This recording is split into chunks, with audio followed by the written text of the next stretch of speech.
Et coucou tout le monde, j'espère que vous allez bien. On se retrouve aujourd'hui pour un nouveau podcast. Je m'excuse pour le bruit si jamais vous l'entendez. Comme par hasard, au moment où j'allais appuyer, ça commence à faire du bruit, c'est toujours comme ça. Bref.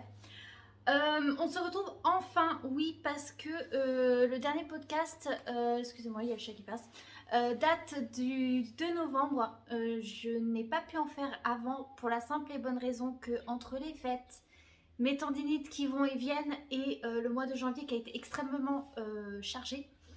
J'ai une accalmie, j'en profite un peu pour vous montrer les quelques bricoles que j'ai pu faire parce que j'ai pas avancé autant que je le souhaitais malheureusement, mais j'ai quand même des choses à vous montrer, notamment deux choses que je n'ai encore jamais faites.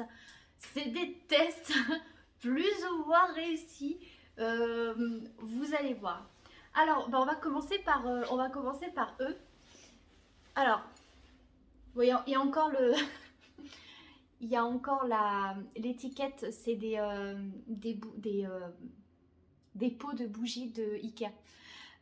En fait, j'ai plusieurs bougies qui étaient terminées, donc je les ai bien nettoyées. Et en fait, je pensais avoir un sac, plutôt, voilà, de plusieurs centaines de grammes de cire d'abeille. Et en fin de compte, non, j'avais qu'un petit pot que j'avais acheté. C'était à Biocop. Je me suis dit, bon, bah, c'est pas grave, il y a un petit fond, je vais m'en servir. Et ça fait des mois et des mois que j'ai une vieille petite casserole dont le téflon est tout abîmé au fond. Que je me dis, il faut absolument que je surveille parce qu'il est en train de se frotter contre l'autre truc que je vais vous montrer. Et si ça tombe par terre, ça va être une cata. Euh, et donc, fallait que je l'emmène en fait à la déchette et je vais pas souvent à la déchette. Donc, puis il y allait que pour une vieille casserole, ça me faisait un peu suer. Donc ça traînait dans le fond du sac de tri. Et, et puis je me suis dit, bah en fait cette casserole, elle va bien me servir. J'ai bien fait de pas l'acheter. Puisque bon, bah, franchement pour faire les bougies c'est amplement suffisant. En plus elle est petite et vous savez, il y a un petit coin où il y a un espèce de petit... si ça bouge, je suis désolée, hein, c'est le chat. Euh, et en fait, il y a une espèce un peu comme un petit bec verseur sur cette casserole-là. Donc je me suis dit, bah, c'est nickel, je vais m'en servir. Donc voilà, en soi, franchement, faire des bougies, c'est enfantin. En revanche, à l'intérieur, vous pouvez voir de une, elle a craquelé. Et de deux, en fait, dedans, j'ai mis une mèche qui crépite. Et c'est une mèche que j'ai achetée en même temps que celle-ci à Zodio. Donc voilà, c'est les classiques. Et t'es chiant, pépère. Oui. Et, donc de cette marque-là chez Zodio. Et, et en fait, je suis désolée, hein, mais c'est de la merde. Je l'ai allumée et en fait, mais elle s'est consumée, mais en deux.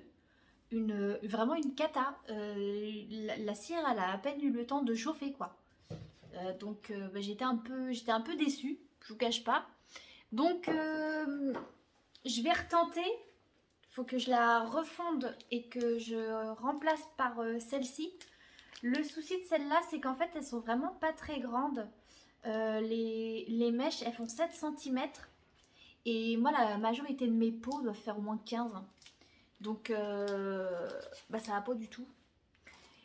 Mais, j'ai montré ça à ma belle-sœur et elle me dit, bah tiens, j'ai un site, va voir. Et c'est un site où vous pouvez acheter de quoi faire les bougies. Je vous le mettrai en description. Je sais plus c'est quoi le nom, mais je me suis enregistrée. Et franchement, ça a l'air pas mal du tout parce que j'avais regardé sur Amazon parce que quitte à faire des bougies comme moi, j'ai des gros pots, il me faut plusieurs kilos, donc j'ai regardé un peu le prix quoi de ce qu'il y avait, de ce que je pouvais utiliser comme laisse la plante tranquille.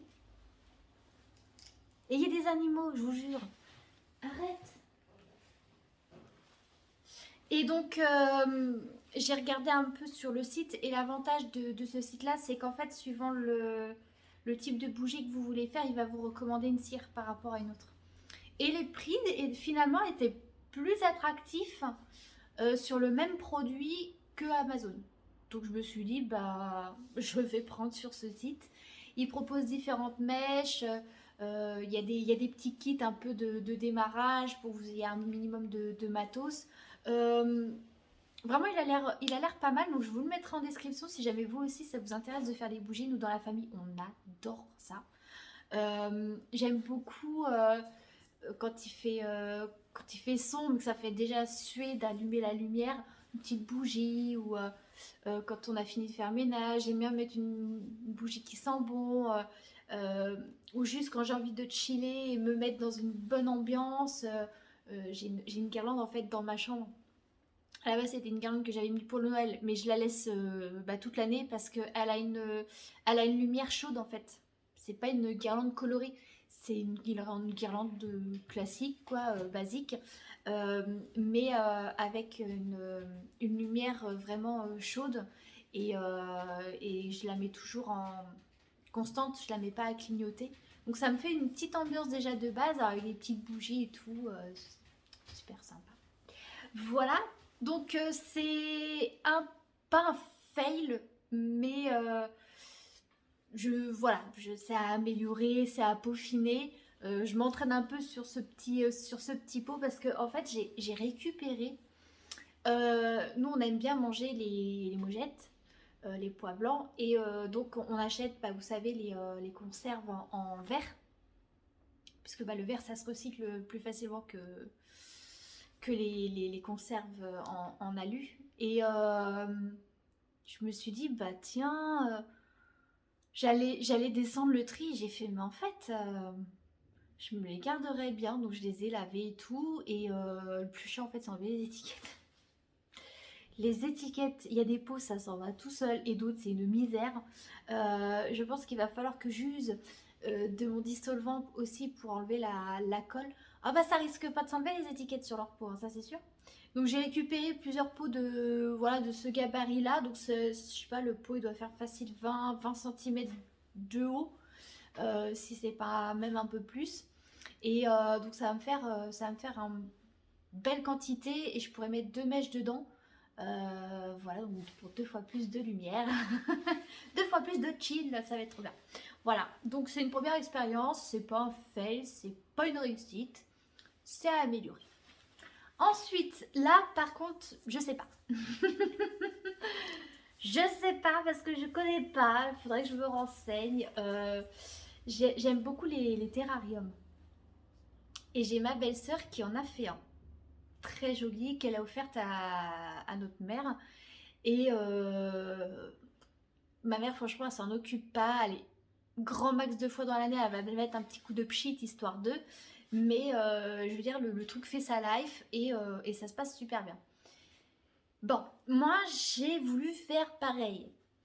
Et je me pose quand même quelques questions. Donc s'il y en a parmi vous qui ont déjà fait des terrariums, qui auraient des conseils à me donner, ben je prends, vraiment je prends parce que je compte pas m'arrêter là. Bon, là dans l'appartement où on est, si. Mais dès que j'aurai un peu plus de place, je compte bien en refaire. Parce que ça apporte de la verdure sans rien faire. C'est génial. Et je me suis lancée parce que cet été, j'ai eu des plantes qui ont un peu souffert. Dont une où j'ai bien cru qu'elle m'avait carrément lâché.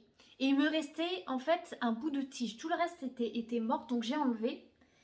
Et il me restait juste un bout de tige de la plante. Je me suis dit, merde quand même. La tige, elle est encore verte, elle a l'air encore saine. Elle a l'air encore vivante, quoi. Donc, ça me faisait suer de jeter. Je me suis dit, toi, cocotte, je sais que c'est le manque d'eau. Le problème, c'est qu'on est dans un salon où l'été, c'est un cagnard et l'hiver, c'est un frigo. Et on a beau être orienté sud, s'il n'y a pas le soleil qui tape dans les baies, comme l'immeuble est mal isolé, bah il fait très vite froid. Donc en fait, j'ai des plantes qui, bon, il y en a, ça pousse comme de la mauvaise herbe. Hein. J'ai ma misère et puis ma potos elles poussent qu'elles en peuvent plus. Moi j'en peux plus parce que faudrait que je passe mon temps à les couper ou la poteau je fais que de l'enrouler. J'ai testé, elle doit faire la tige la plus longue au moins 5 mètres. Je regarde le mur parce qu'en fait là j'ai un mur, là j'ai la poteau, la potos et en fait on a testé, je peux lui faire un bout du chemin. C'est-à-dire que j'ai un mur là, elle remplit déjà les 2 tiers. Donc si je la mets d'un bout du mur, le bout de la tige la plus grande va à l'autre bout. Donc voilà. Et en fait moi j'ai celle-là, je me suis dit bon toi t'as besoin d'eau. Je vais te foutre de l'eau. Et pour être sûre de ne pas l'oublier, je l'ai mise en fait directement sur l'évier. Parce que je me dis que le lave-vaisselle est juste à côté, donc mettre les affaires dans le lave-vaisselle, faire la vaisselle, se laver les mains, enfin remplir le pichet d'eau du chat, parce que le chat a son propre pichet dans l'évier, pour qu'il puisse boire. Qu'est-ce qu'on ferait pas pour les animaux?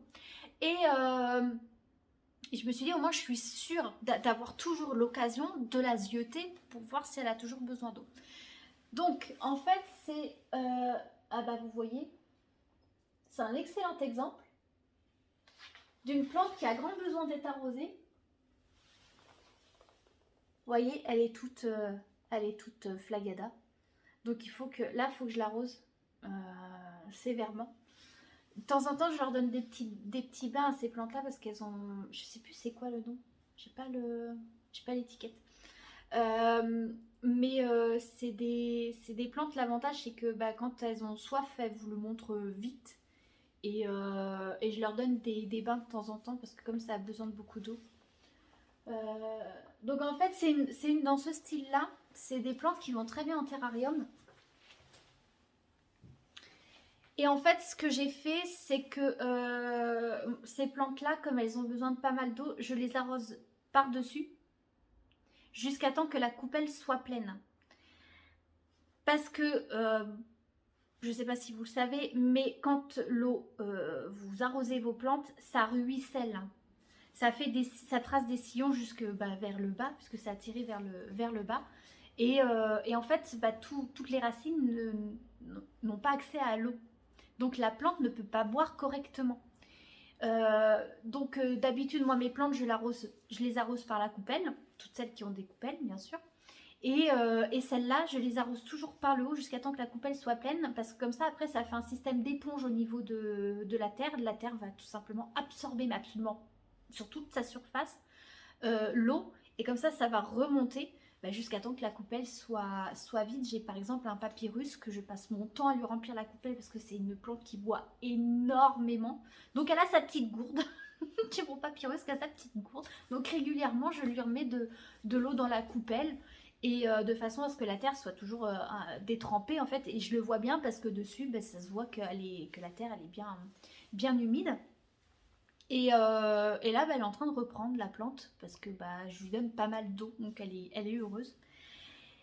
Et donc, voilà, j'ai fait... alors, ça va être compliqué parce que là, il y a la réverbération de la lumière dans le pot. Mais voilà un peu mon terrarium. Donc, vous voyez un peu la plante, donc elle est vraiment toute petite. Donc, en fait, elle était repartie. Oh, je me suis dit génial et tout, ça a repoussé. Ah, trop bien. Et après, elle a stagné. Tu fais merde, qu'est-ce qu'il y a encore qui va pas? Moi je leur pose des questions aux plantes, mais elles répondent pas, c'est compliqué. Et je me suis dit, allez, c'est bon, je teste le terrarium. Donc ça, c'est un pot où normalement vous mettez genre la farine, les pâtes, voilà, que j'ai acheté à Super U. Et en fait, j'ai acheté ça parce qu'il y a le couvercle en liège pour que à l'intérieur ça respire. Et donc je l'avais mise sur la bibliothèque à la place de ma crassula que vous voyez ici. Parce que ma crassula en fait était sur le radiateur. Et je me suis dit c'est bizarre, il n'y a pas de condensation qui se fait dans le terrarium. Normalement c'est censé en faire. Des peu de connaissances que j'ai. Et je me suis dit, t'es trop bête ma pauvre fille, ça pèle dans le salon. Donc je me suis dit je vais le mettre sur le radiateur parce que les radiateurs ils sont tout juste tiennent. On a un problème, on fait que de se plaindre, ça bouge à peine. Mais voilà, je me suis dit, bon, c'est à peine tiède, mais il y a un minimum de chaleur qui se dégage. Donc je vais le mettre sur le radiateur. Et effectivement, ça fait bien de la condensation. Donc je me dis, c'est bien, il y a toujours de l'humidité. Problème, c'est que j'ai des bestioles dedans, des espèces de petits vers. Et ils sont en train de me bouffer ma plante. Alors ça se voit pas des masses, hein. C'est tout petit, mais moi je le vois. Et je sais pas quoi faire. Je sais pas quoi faire. Donc j'ai ma belle-sœur qui m'a envoyé un lien d'un compte Instagram de terrarium. Faudrait que je vous le mette en description. Et les terrariums sont magnifiques. Mais il faut que je potasse un peu le sujet. Voilà, faudrait que je lui en parle. Peut-être qu'elle saura me répondre. Il faudrait que je me renseigne en fait, tout simplement. Donc voilà, c'est. Mais la plante a pas l'air de trop.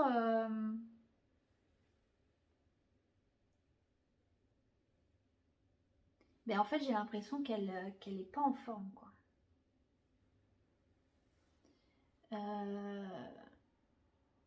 Ouais, faudrait que je regarde. Je suis dubitative. Cette plante, elle est mourante depuis des mois. La pauvre. Bref, voilà pour ces deux choses que j'ai faites. Voilà, c'est les premiers tests. On va passer maintenant à ce que je maîtrise un peu mieux. On va passer à du crochet. Alors, on va partir là-dessus. Hop, sur cette. C'est un petit poulpe que j'ai fait. Voilà, tout simple. C'est un poulpe que j'ai commencé fin juin, que j'ai lâché. Parce que je l'ai commencé pour m'occuper les mains et l'esprit quand on était aux pompes funèbres pour mon grand-père. Et donc la tête très bien, ça l'a fait. Et après il a fallu partir sur les petits boudins. Et en fait c'est trop petit, ça me saoulait. J'étais pas dans le bon mood. Donc j'ai lâché l'affaire, j'ai tout remis dans le tupperware parce que pour me balader avec, comme il fallait du rembourrage, fallait le crochet, fallait la laine, fallait l'aiguille. J'avais mis ça dans un tupperware. Et j'ai mis ça de côté. Et en fait, l'autre jour, je sais plus, je cherchais des choses où je rangeais, je sais plus quoi. Et je suis retombée sur ce tupperware qui était vraiment dans le fond. Je me suis dit, bah, ce serait bien que je m'en occupe pour histoire de récupérer mon tupperware. Et donc, j'étais sur le live d'une copine et je savais pas quoi faire et je l'ai repris. Et je l'ai terminé. Mais je sais pas, il manque un truc. Franchement, le visage, je suis super contente. Il est super bien fait. Parce que c'est ça aussi qui me freinait. Comment faire des beaux yeux. J'ai trouvé l'astuce. J'ai réussi à lui faire un petit eyeliner qui est pas dégueulasse. C'est plus facile à faire là que sur mes yeux. Mais voilà, je sais pas, il manque un truc. En fait, j'ai l'impression que là, il y en a pas assez. Mais comme elle est pas très grosse, même si je rajoute un en plus, alors déjà si je suis sur un nombre impair, alors moi j'aime pas, je suis un peu chiante, j'aime pas ça.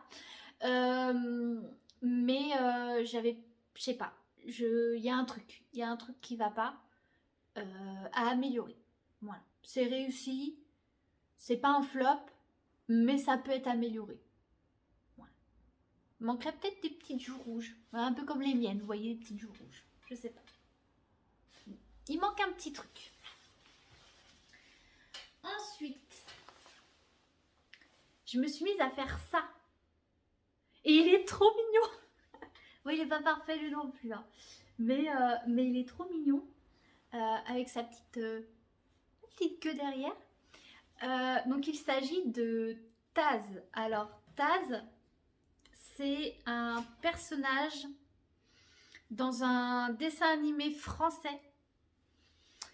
Et en fait, ce dessin animé a été fait parce que à la base, c'est tiré d'un jeu. Voilà, et lui, il voit la peluche, il kiffe. Mais non, c'est pas pour toi. Et donc, en fait, Taz est un tofu, c'est le nom de la petite... c'est un espèce de petit oiseau dans le jeu qui s'appelle Dofus du studio de jeux vidéo Ankama. Euh, et donc voilà, j'ai voulu tester. Et comme j'avais pile les couleurs qu'il me fallait pour le faire, je me suis dit, tiens, faut que je teste. Et en fait, il me manquait plus que la feutrine. Parce que moi, c'est le problème avec les peluches, c'est que ben, je sais pas au niveau des yeux quoi faire. Ça me perturbe. Donc, comme Taz, en fait, a des gros yeux, je me suis dit, il n'y a pas à tortiller du derrière, faut que j'achète de la feutrine parce que je me voyais pas le faire au crochet. Ça aurait fait trop d'épaisseur, ça aurait pas été joli. Donc la feutrine, ça le fait nickel. Pour mettre la feutrine, j'ai pas cherché midi à 14h. Hein. J'ai découpé avec un... Enfin, j'ai fait le contour du blanc avec, vous savez, le compas. Compas de merde parce qu'il tient pas, il est pas serré. Donc il a fallu que je le maintienne pendant que je tournais. Enfin... Alors c'est de la bonne franquette, c'est du bricolage, bricoleur du dimanche chez moi des fois. Et puis bah, pour les yeux, j'ai essayé de découper quelque chose qui soit un petit peu bah, dans la forme du noir des yeux de Taz. Et j'ai tout simplement pris mon pistolet à colle chaude et j'ai foutu une bonne flopée sur le blanc. Vraiment, je suis partie en spirale, il y en avait plein pour être sûr que ça tienne bien partout. Et c'est nickel. J'ai mis des petites... parce que bon, bah, à la base, c'est des plumes, hein, mais, parce que c'est un oiseau. Mais j'ai mis une petite houppette parce que de toute façon, c'est ce qu'il a. Excusez-moi, c'est ce qu'il a sur la tête. Il a une petite houppette. Oh, décidément. Excusez-moi. Et, euh, et donc voilà, puis une petite queue parce que je trouvais que c'était pas mal, quoi. Voilà. Donc, franchement, tout con à faire. Une grosse boule. Là, c'est comme si vous partez pour faire un boudin, sauf que vous arrêtez, en fait, vous faites pas un tube. Et, euh, et puis, bah, vous le pliez bien, vous le fermez à ce niveau-là. Donc, bah, j'avais la laine d'un côté, donc hop, j'ai cousu. Et puis après, j'ai accroché à la tête. Et puis bah, après, ça c'est... voilà, les mains c'est des boudins. Les pieds c'est des boudins aussi. Sauf que, je sais pas si on va très bien voir, si peut-être... Là, en fait, j'ai fait passer bah, le fil sur la fin. Bah, une fois que j'avais fini ma boule, j'avais le fil qui était sur un bout. Je me suis gardé une longueur suffisante pour en fait faire un peu les orteils et avoir suffisamment aussi pour faire la couture derrière.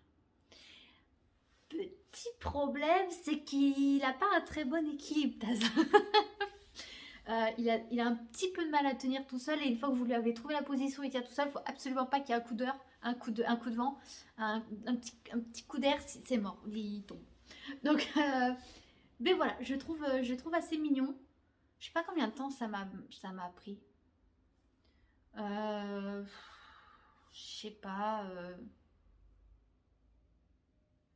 Facile, une bonne grosse demi-journée. Facile. Parce que comme la laine, c'est de la laine chenille, je sais plus comment, il y en a deux, il y en a qui l'appellent autrement. Donc c'est la laine qui est très grosse, donc ça monte assez vite finalement. Parce que moi je suis partie de la tête d'un patron. Et en fait, bah, le patron, je pense que la tête devait être 2 fois plus petite, mais comme c'était pas la même grosseur de laine, bah, tout de suite ça fait plus grand. Et voilà. Donc je suis plutôt contente de mon Taz. Ça, c'est une réussite. Voilà. Peut-être à peaufiner 2-3 bricoles pour que ça fasse un peu mieux, mais il est très mignon. Ensuite, il y a 2 choses que je ne peux pas vous montrer parce que c'est des cadeaux de naissance. Il y en a un que j'ai fini, l'autre qui est en cours. Parce que je ne sais pas si la personne à qui c'est destiné regarde ces vidéos. Par sécurité, je ne les montre absolument nulle part. Je me fais violence parce que ce que j'ai fait est vraiment plutôt mignon. Voilà. Et j'avais trouvé un patron et puis une fois que ça a été fini, je suis oh c'est mignon, mais il manquait quelque chose. Et donc j'ai fait un petit truc supplémentaire et là c'était bon. Donc je ne peux pas vous le montrer. Et l'autre truc, à la base j'avais besoin de 3 pelotes et finalement il a fallu que j'appelle ma mère au secours parce que les magasins près de chez moi ne vendent pas cette laine là. Du moins pas ce coloris là. Et ils ne peuvent pas les commander, donc j'avais un petit peu les boules. Et comme j'avais acheté la laine près de chez ma mère, je l'ai appelée, j'ai dit c'est la cata, il m'en faut d'autres, est-ce que tu peux m'en prendre? Elle me dit oui, oui, ça fait pas de problème. Donc, mais pour savoir combien il m'en fallait en plus, il a fallu que je calcule. C'est bon, j'ai tout ce qu'il faut, il n'y a plus qu'à. Et en fait, je suis partie sur du crochet tunisien. C'est la première fois que j'en fais, ça me plaît beaucoup. Ça permet de faire des points différents du crochet classique, ce qui, mine de rien, ouvre le champ des possibles. Et c'est super intéressant d'un point de vue créatif. Et j'avais profité en fait des soldes pour m'acheter des crochets tunisiens classiques, basiques. J'avais acheté ça sur le site de Fildar, ils étaient à 56 centimes. Et puis il y a eu d'autres démarques et en fait c'est passé à encore moins parce que ma mère s'en est pris. Moi il y en avait un, j'ai du misclic en fait, j'ai cliqué 2 fois sans faire exprès. Donc j'avais un crochet numéro 5 en trop, donc je l'ai donné à ma mère parce que bah, elle en avait déjà un mais d'une autre taille et puis plus petit. Donc comme ça lui faisait un grand crochet tunisien de 35 cm. Et moi j'ai pris aussi 3 et 4 en taille. Mais ce que je suis en train de faire, le crochet est trop petit. Donc en fait, pour travailler, je me crispe. Donc au niveau de mes tendinites, je fatigue. Donc je suis obligée de faire à dose thérapeutique. Donc j'avance pas autant que je voudrais. Et ça m'énerve. Parce que quand c'est pas la main droite, c'est la main gauche. Voilà. Mais je trouve que c'est super joli. Et j'ai hâte que ce soit fini pour voir le résultat. Voilà, et pour vous le montrer, donc ce sera au prochain podcast. Ensuite, projet qui a avancé. Alors, pas là aussi, pas autant que je l'espérais, mais ça avance. C'est mon pull. Hop. Que je range les aiguilles, la pelote. J'essaie de vous mettre ça à peu près bien comme il faut. Ah! Mercredi, j'ai un ongle qui est pété, je me prends dans la laine. Voilà.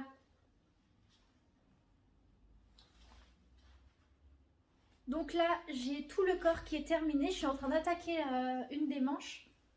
Donc je vous montre un petit peu le bas. Donc le bas, en fait, en gros, c'est un jeté, 2 mailles ensemble, un jeté, 2 mailles ensemble. Sur tout le tour. Les 3 rangs qui suivent, c'est les 3 rangs normaux. Donc comme je suis sur des aiguilles circulaires, moi je crochète toujours en endroit. Je tricote toujours en endroit. Au 4e rang, à nouveau un jeté, 2 mailles ensemble, un jeté, 2 mailles ensemble. Et après c'est, je crois, 8 rangs au point de riz. Je déteste le point de riz. Je vous déclare ma haine du point de riz. J'ai ma voisine qui est actuellement en train de faire une couverture entièrement en point de riz avec des aiguilles plates. Je pèterai un câble à sa place. Je ne sais pas comment elle fait. Je n'aime pas ce point. Je n'aime pas ce point parce que je suis une feignasse. Et le corps, un bonheur à faire parce que, en fait, moi je tricote, je crochette. Toujours en regardant des vidéos, des films, des séries, des copines en live. Donc en fait j'ai mon attention qui est divisée en deux. Mais après moi c'est une question d'habitude.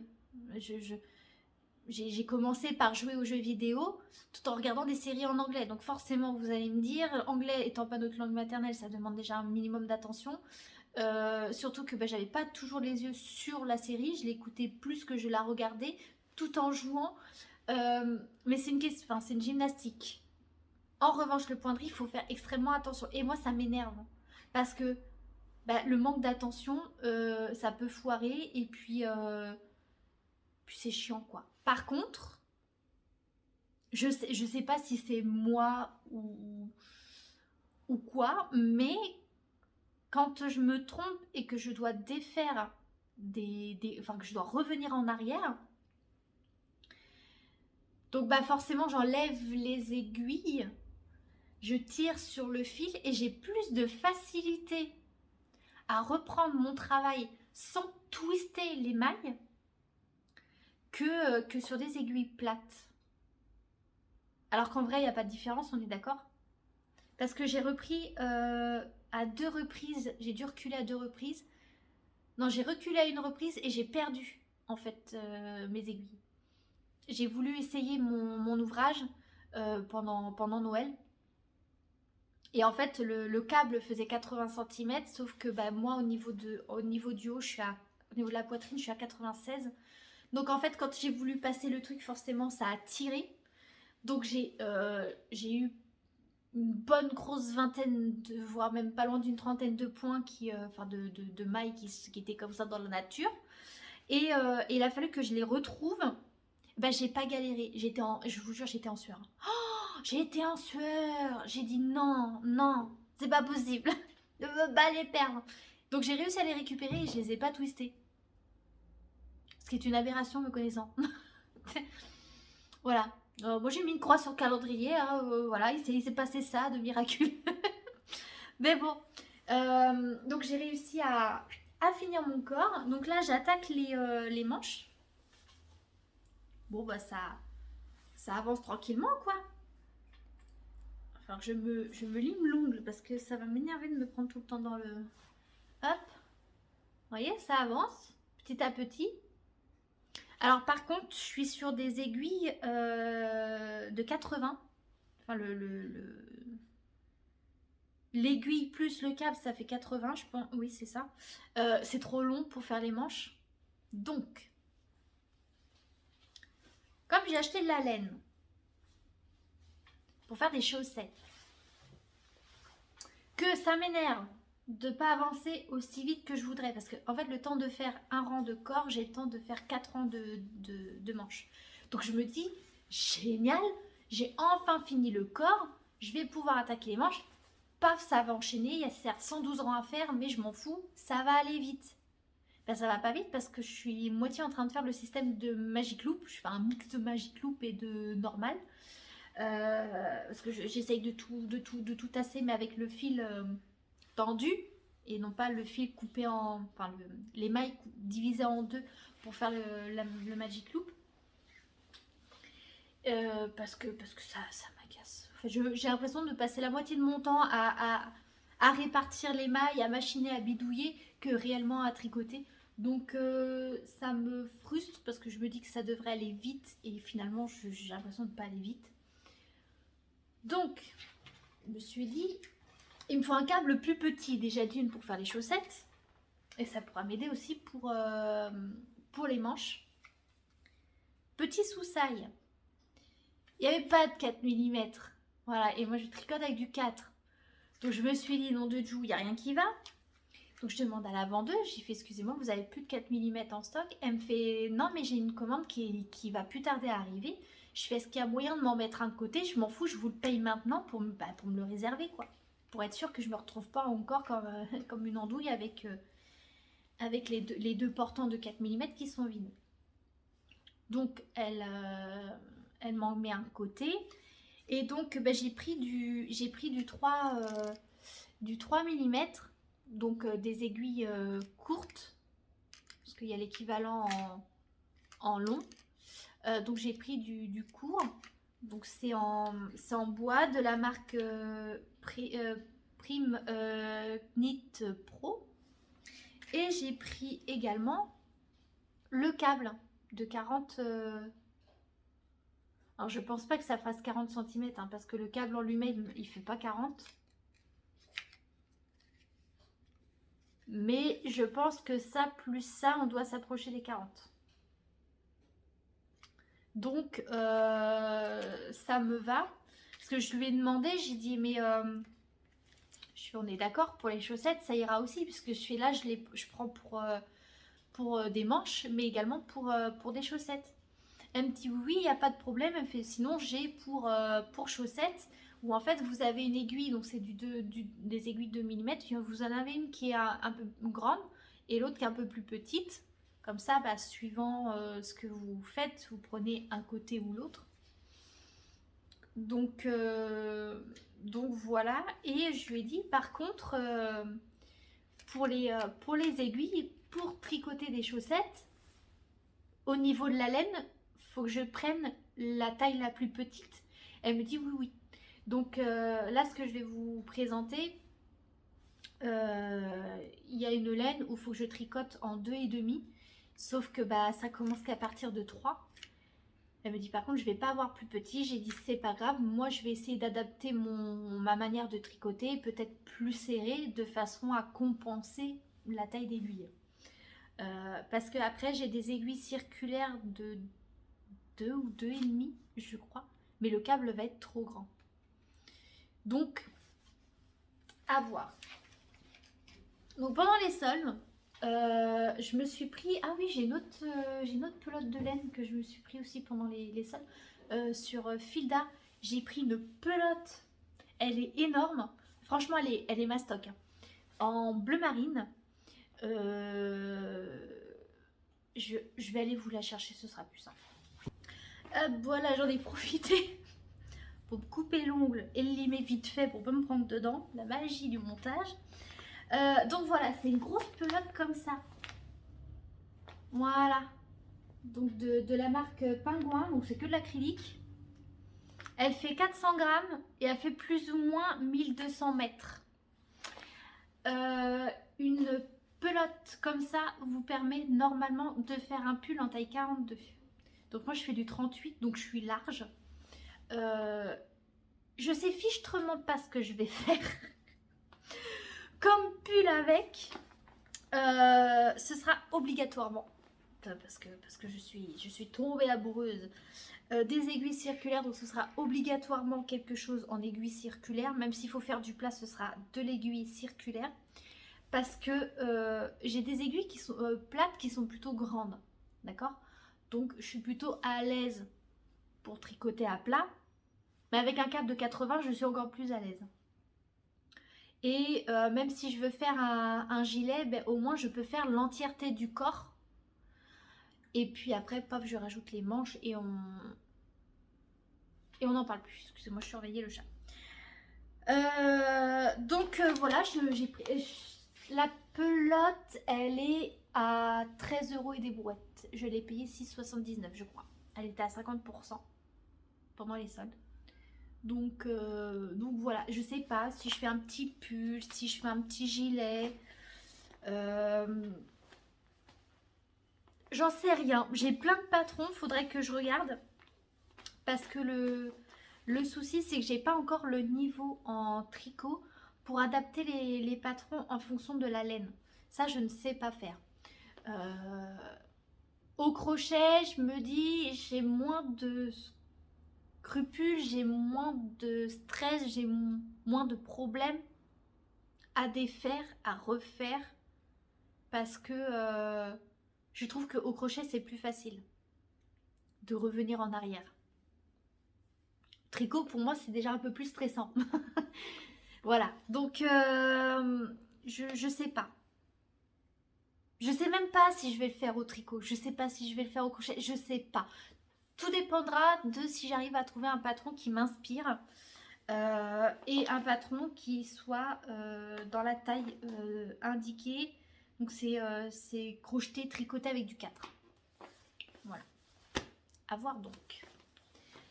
Donc voilà ce que j'ai pris. Et puis, donc ça c'était sur Fil d'Art. Et là ce que je vais vous montrer, c'est ce que j'ai pris chez Mondial Tissu. Donc en fait, je regardais un podcast de je sais plus qui. Si je vous retrouve la vidéo, je vous la mettrai en description. Et en fait, elle parlait d'une laine, Lana Grassa. Donc je suis allée chercher sur internet Lana Grassa et j'ai vu qu'il y en avait en promo chez Mondial Tissu. Et j'ai vu que bah, c'était de la laine pour chaussettes. Et je me suis dit, ah, enfin j'ai trouvé de la laine pour chaussettes qui m'intéresse. Parce que ça fait un moment que je cherche. Ça fait un moment que je regarde, ça fait un moment que je me renseigne. Parce que je sais qu'il faut du nylon dans les chaussettes. Mais j'ai découvert récemment que du lin remplace le nylon. Et l'avantage, c'est que ça vous permet d'avoir un fil entièrement naturel. Puisque le nylon, c'est issu du pétrole. Donc, je me suis dit, faut que je regarde. Voilà, donc, j'ai pris celle-ci. Donc, c'est Lana Fumo, je pense que c'est ça. Donc, il y a 80% de laine et 20% de polyamide. Voilà, ça se tricote en 2,5-3. Donc, c'est celle-là que faudra que je tricote plus serré. Et c'est un dégradé d'une couleur. Alors, vous, à la caméra, ça fait un peu plus gris. Moi, ça tire un peu sur le bleu vert foncé. Avec un dégradé comme ça. Alors moi, les laines en dégradé, vous savez, celles qu'on voit, qu'il y a beaucoup de personnes qui font des châles avec. Où vous partez, je vous raconte une connerie, sur du violet, ça passe par le rouge, par le jaune, par le orange, par le jaune, ça finit sur du bleu, du vert, du machin. Je déteste ces laines-là. Moi, quand il y a trop de couleurs, j'ai l'impression d'être un clown. Donc, j'aime pas en fait. C'est trop. Moi, j'aime bien l'uni, j'aime bien. Dernièrement, j'ai essayé de mettre un peu de couleur dans ma garde-robe parce que ça faisait très noir, très foncé. Parce que je bossais dans un domaine où, de toute façon, j'en avais un peu rien à faire de ce que je mettais sur moi, puisqu'arrivé au boulot, il fallait que je me change. Donc, j'allais au très pratico-pratique. Donc, j'avais rien de très coloré. Donc, j'avais voulu mettre un petit peu de couleur dans ma vie, à défaut des paillettes. Et donc je mettais un peu de voilà un peu de couleur, mais c'est pas non plus sensationnel quoi. Par exemple le rouge, le seul rouge que j'ai c'est les pulls de Noël. J'ai un espèce de pêche saumon. C'est parce que c'est un pull que ma soeur voulait plus et moi je le trouvais très joli et il avait l'air douillet, il avait l'air chaud et tout, donc je l'ai récupéré. C'est un coloris qui me va plutôt bien au teint, donc je me suis dit allez let's go. J'ai mis un peu de vert, j'ai un peu de rose, mais voilà quoi, c'est tout. Donc c'est pour ça que j'ai voulu prendre du bleu marine aussi, parce que le bleu marine ça va avec tout, c'est une couleur qui fait plutôt ouais un peu passe-partout, mais qui est classe, donc j'ai voulu changer un petit peu. Et puis celle-là, le dégradé est vraiment très enfin c'est pas violent quoi. Ça, on reste dans le même coloris, on a juste des différences de ton en fait. Et donc ça me bottait bien. Je l'ai payé 4 € quelque chose en promo. Et ensuite j'ai pris cet écheveau de laine. J'ai pas ce qu'il faut, moi vous savez le truc pour faire former les pelotes à partir des... J'ai pas le parapluie, j'ai pas le truc qu'on tourne, j'ai rien. Alors, va falloir que je bidouille un truc, mais c'est pas grave. J'ai vu qu'il y avait des tutos, Mamie Crochet a fait une vidéo avec 2 bouteilles en plastique. Je vais regarder, je vais bien trouver quelqu'un qui a bidouillé un truc avec les affaires qu'on a sous la main. Pour faire la pelote. Donc c'est du Lana Grossa également. Voilà, donc vous êtes inversé, hein. Je suis désolée au niveau de l'écriture parce qu'en fait pour voir un peu le retour, je m'enregistre avec la face du téléphone et pas le dos. Donc voilà, il y a 100 grammes dedans, made in Italy, ça j'avais même pas fait gaffe. Donc ça se lave à la main. Il y a une machine, je sais pas si c'est sèche-linge ou quoi. Ça se tricote en 3,5-4. Et elle est composée de 85% de laine vierge, 15% de lin. Voilà. Donc je me suis dit, ah bah ça c'est cool, comme ça me fait un fil qui est 100% naturel. Et je pense que ça va être bien chaud. Et regardez-moi ce vert sapin magnifique avec des petites touches de couleur plus claire, comme si on avait entortillé un peu de lin justement brut, mélangé avec la laine qui avait été colorée entre temps. Très jolie, vraiment très très jolie. Et celle-là, je l'ai payée 6 ou 9, peut-être bien 9. Ouais, c'est ça. 9 au lieu de 12. J'y avais 30% dessus. Donc voilà. Je suis pas prête de les faire, hein, les chaussettes, parce que entre le pull qui est pas terminé, le deuxième cadeau qui est pas terminé, j'ai une couture à faire. J'ai voulu commencer à coudre ma sortie de bain, mon peignoir. À la base, je voulais pas faire de ceinture parce que je m'en sers jamais de la ceinture. Moi, mon peignoir, c'est ma serviette. Donc, c'est comme je suis frileuse, comme ça, je sors de la douche, paf, je suis bien emmaillotée, je suis bien. Et je m'essuie avec. Et donc, je voulais pas de ceinture, ça sert à rien. Moi, je tiens comme ça et tout. Vous voyez, la grosse gelée qui sort de sa douche bouillante.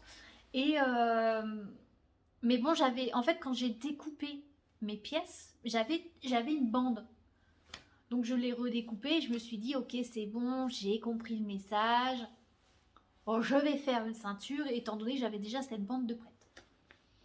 Donc je l'ai cousue. Alors je l'ai cousue, je sais pas, je devais être bourrée.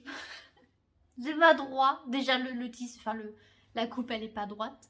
Donc ça fait un peu, ça part comme ça un peu en fuseau. Je sais pas ce que ça va donner. Mais c'est qu'après, il faut le retourner le truc. Bon, en tissu éponge. C'est pas facile. Donc j'ai acheté, vous savez, de quoi retourner, là, l'espèce de long truc avec un espèce de crochet au bout. J'ai pas testé. Je me suis défoncé les mains parce que je pinçais pour tirer, pour retourner le truc. Ça m'a saoulée. La couture, si je suis pas dans le mood, il n'y a rien qui va. J'étais relativement dans le mood, mais apparemment pas suffisant. Je sais pas, la machine et moi, on n'était pas trop en phase. Moi, j'aimerais coudre, hein, vraiment. Hein.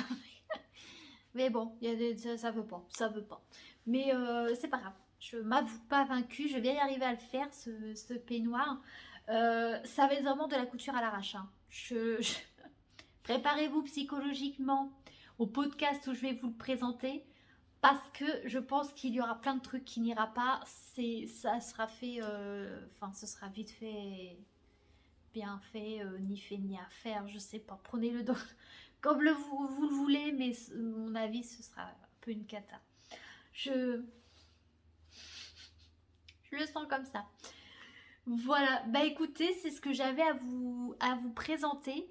Je pensais pas que le podcast serait aussi long. Comme mon habitude, je suis plutôt bavarde. Et mine de rien, j'avais quand même quelques petites choses à vous montrer. Voilà, si vous avez des conseils à me donner, des patrons qui pourraient aller avec ma laine bleu marine par exemple, n'hésitez pas à m'en faire part. Je vous sens très timide, ça commente pas. Vous êtes beaucoup pour une si petite chaîne à regarder mes podcasts, ça me fait extrêmement plaisir. Mais genre vous êtes vous êtes plus de 100 personnes à regarder généralement avoir vu le podcast en question, mais vous êtes que une petite trentaine à vous abonner. Alors n'hésitez pas à vous abonner, ça coûte rien, ça prend 2 secondes et comme ça vous serez notifié de la sortie et puis moi ça me permettra un petit peu mieux de voir qui me suit régulièrement et qui ne me suit pas régulièrement parce que des fois on n'a pas forcément envie, hein, on fait en fonction du mood, du temps aussi dont on dispose, mais n'hésitez pas à vous abonner, n'hésitez pas à me dire ce que vous en pensez, je vous lirai avec plaisir.